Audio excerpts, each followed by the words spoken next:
If the finish to the Dolphins' 42-38 win over the Ravens wasn't the craziest game in the NFL this season, with the Dolphins outscoring the Ravens 28-3 in the fourth quarter in Baltimore after falling behind 35-21, then it was clearly this finish to the Browns' loss, disappointing loss to the Jets. I'm kind of like really curious to see what the Jets do this week with the Bengals. Who are the Jets? I think they've got a collection of talent that is interesting, that can stay in games with people and maybe even win games. Now, they beat Cincinnati last year at home in a game that Mike White started at quarterback, and now the Bengals are 6-point favorites again, I believe, even though they're coming in 0-2. But this Jets team seems to be resilient, and Joe Flacco, for whatever reason, seems to be the right guy for the right time. This touchdown in Week 1 by Nick Chubb with about 9 minutes left put the Browns up 30-17 in a game that was tied early in the fourth quarter, and then the Browns go up 24-17 after a couple of punts by each team. Chubb's run makes it 30-17, and then unfortunately for the Browns, York pushes it wide right. I'm going to break this down for a little bit from the end zone angle. Not a kicker's coach, to be honest with you, but one of the things I have a little bit of experience in terms of pushing the ball out to the right is golf. It's called a sweep, and I think you've got a sweeping motion by his leg here that kind of pushes this ball out to the right, because he's coming across it violently right to left, and what that does is it creates a smaller surface contact area for you to hit it square, and in this case, sweeping across it doesn't pull it to the left. It actually helps it kind of fade to the right. If you're a golfer or a wannabe golfer like I was for a while, you understand that sometimes that slice or that fade is damn near impossible to correct. So check it out one more time. Initially, I thought that this rusher off the left side was able to get a piece of it, but he was not. He misses it by about probably 2 feet, maybe 1.5 feet. Ball's just pushed out to the right, but inconsequential, right? Little over 9 minutes left. I think 9:20 left in the game. Still, Browns are up 30-17. Flacco and company had trouble their last 3 possessions, so what's the difference? All right, the Jets are able to get good field position, decent field position on the ensuing kickoff. And then they start to take advantage of some things that the Browns are doing coverage-wise that we've seen from the Browns for definitely the last 2 years. So this is going to be a long touchdown pass to Corey Davis. We'll let it run one time until he catches the ball, and then I'll pull it back. The Browns do this coverage-wise often, particularly against the Ravens. This is a Ravens channel primarily. I'm a Ravens fan, but I try to be impartial. And if you catch me, not being impartial, let me know. They do this a lot, the Browns versus the Ravens and Mark Andrews. When Mark Andrews is like to the trips or lined up here, his tendency is to run a lot of climb routes or over concepts. So what they'll do is they'll drop the safety down from the opposite side. Roll the corner back, presumably play some kind of cover 3. In this case, they roll the corner down, or roll the safety down, and Corey Davis runs right by the corner, who appears to think he has help. Huge play, 2-play drive, gets him to within 30-24. Then obviously besides making the extra point, the huge play or the big play is the onside kick.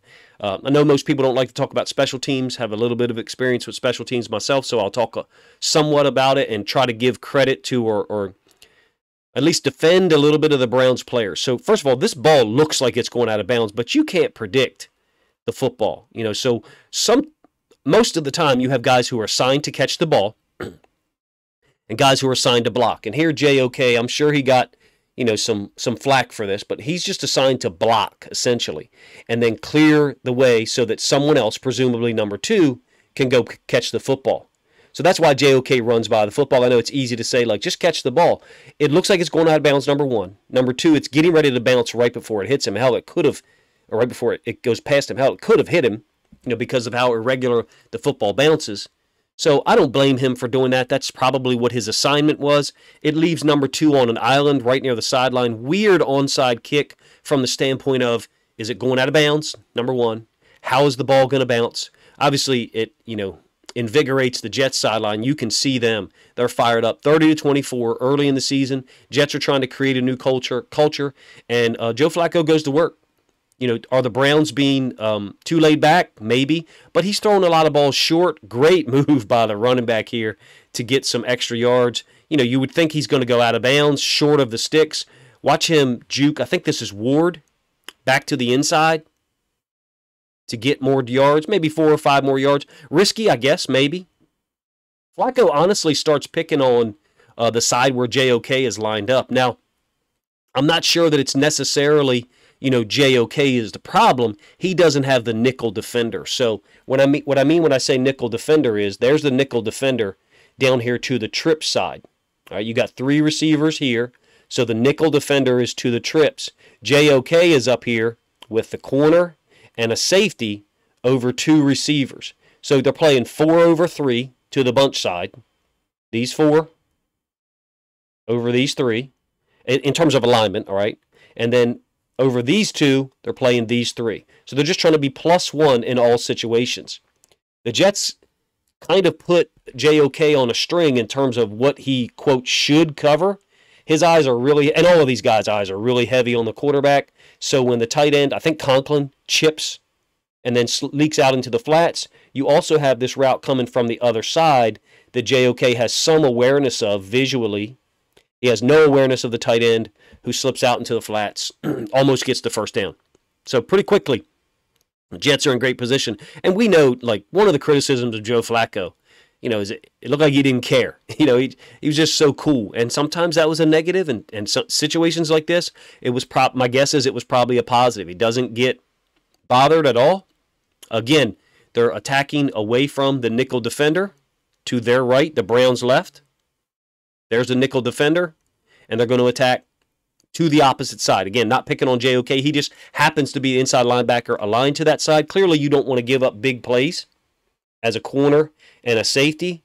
We're JOK to fire out of here immediately to the short route. Maybe this receiver hooks up into that area. So he's kind of damned if he does and damned if he doesn't, just based upon the coverage that they're playing. In any case, Joe Flacco is clearly going at his side pretty much this entire drive. Keep in mind they're down 6. Again, empty formation. Browns get impatient. Beautiful job by Flacco and Garrett Wilson. Love this play. I'll slow it down in a moment. They're going to push out to empty formation. Same formation we showed a couple plays ago. 3 to the left. Well, the width is different, all right? 2 to the right with the tight end in the slot. They're going to zone drop this DN back and bring heavy pressure from this side, I believe. Flacco recognizes it, understands the routes. He's got the tight end out in the flats who just hit him out there, so the corner's starting to break on it. They've zone dropped the DN. And look at the angle of the throw. This receiver hasn't cleared. Wilson hasn't cleared this zone dropper, but Flacco understands what's happening. I mean, sometimes it's to your benefit to have seen these situations hundreds or even thousands of times before, gets them down there. And if the Browns fans and maybe even their staff and players weren't worried prior to this play, they certainly were at this point. Chipping the DNs was also something that I think they started to do more later in the game. I didn't watch the entire game, to be honest with you. I watched mid-third quarter onward to try to break this film down for you guys and then chose these plays to show. So chipping the DN is something that I thought I saw more as the game, progressed. Great throw underneath, taking advantage of the Browns' coverages. Now, 2 plays from now, or the next play after this one, you're going to get a somewhat similar route by Garrett Wilson for the game-winning touchdown. And one of the things that the Browns do a lot of with these inside linebackers is they kind of split, split heavy and leave the low hole open at times. And that's the area where Garrett Wilson, gets the game-winning touchdown pass. In this case, they overload the right side of the Jets' offensive line. They chip again, but the DN is still able to get pressure. Flacco throws it away. Browns rightfully are fired up because they're struggling at this point. That was 2nd down. I think this is 3rd down. Flacco talked about this, I think, in the post-game press conference. You could call it an anticipation throw. I'm not sure that I would call it an anticipation throw when he knows that it's there. Look at the width between JOK and number 5. I don't know what that width is. To me, that looks like 7 yards. You'll get the end zone angle, and maybe you can make a better assessment than me. But you've got JOK, again, eyes on the quarterback the whole time. Not being manipulated, like moving left and right, but Flacco is clearly targeting that side.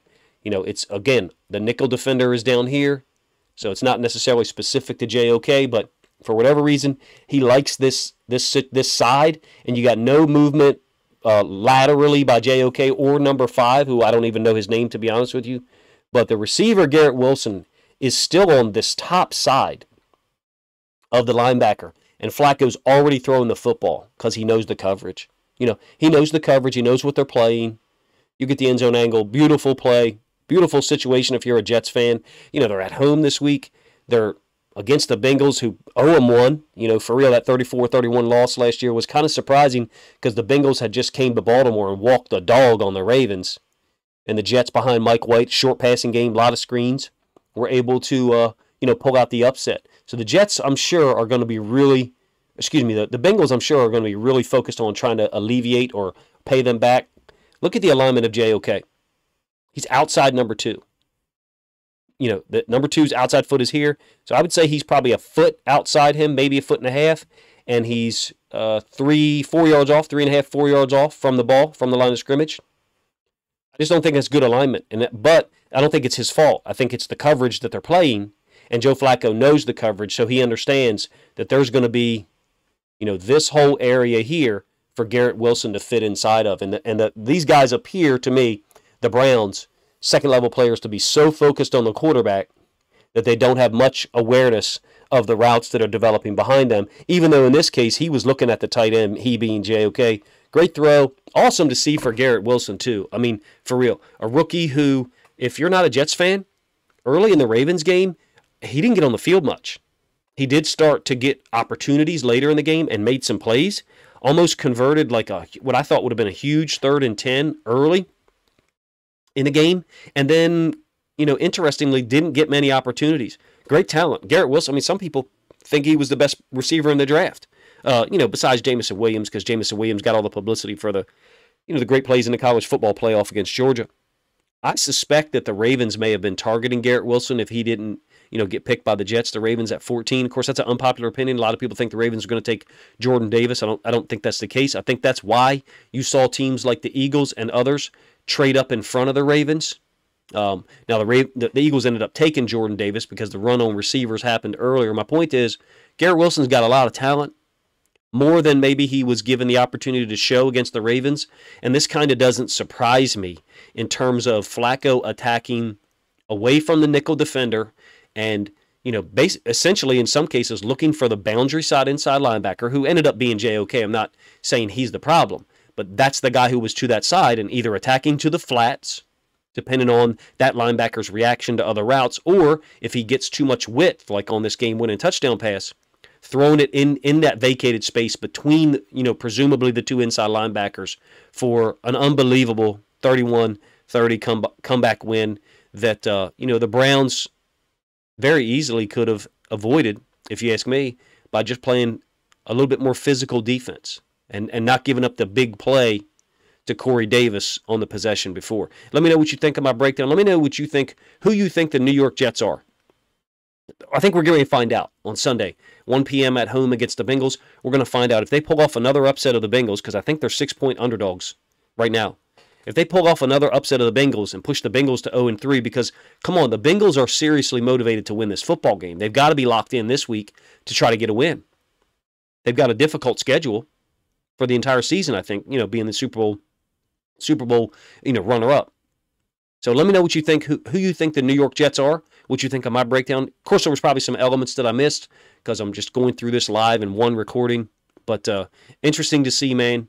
And selfishly, as a Ravens fan, it was good to see the Browns lose. I never want to see anyone lose a game like this, where you're up 2 touchdowns, give up a huge score, go up the onside kick, and then the team just zips right downfield, in my opinion, consistently attacking to the same area, right side of the offense, left side of the defense, away from the nickel defender. Great job by Flacco, Garrett Wilson, and the whole Jet staff to put themselves in position to win this one.